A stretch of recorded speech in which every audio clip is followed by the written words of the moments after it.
What is it that as a director we should be focusing on when we're reading a profit and loss statement? The exceptions, the variances. Why is that? Because that is telling us what is driving our business, the business of the non-profit. As a director, don't worry so much about the figures.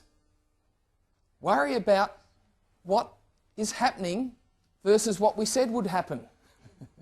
What's actually happening versus what we said would happen. And the best way of finding that is by looking at what are the English expressions of the variance. Because there's no good telling me that we are 20% over. There's a variance of 20%, positive variance of 20%. As a director, I want to know why. That's what I should be focusing on. The whys, not the figures.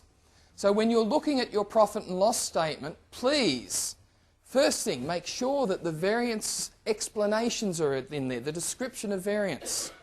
Now this is often done in the finance committee level, but as a director sitting around the board level, I want to know what those explanations are, because that tells me what's going on within the organisation much more than any financial figure will tell me.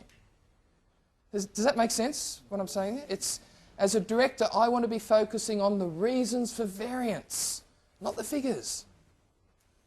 Now, balance sheets. How many here really love reading balance sheets? Next question, how many of us here, how many of us here actually know what a balance sheet is?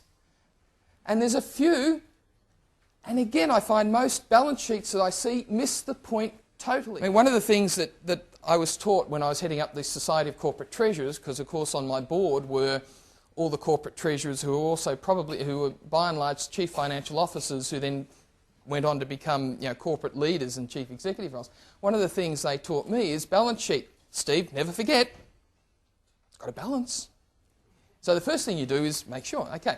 But the key thing behind a balance sheet is it is actually a description of relationships.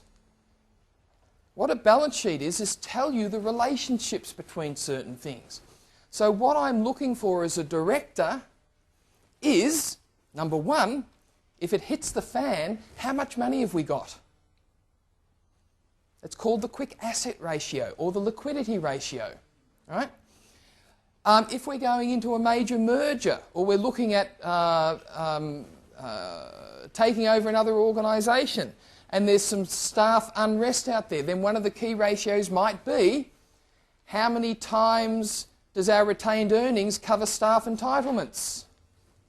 Not strictly balance sheet, but it's certainly a description of relationship. So what I'm looking for as a director is a description of the key relationships that the balance sheet should tell me. It could be debtor ratios, how much do people owe us versus how much do we owe. So there'll be 4, 5, 6 key ratios in there. Some of them will be strictly balance sheet, some of them will be a mixture. Now the trick behind ratios is this, and this is what I find missing. Our liquidity ratio is 1 is to 1.2.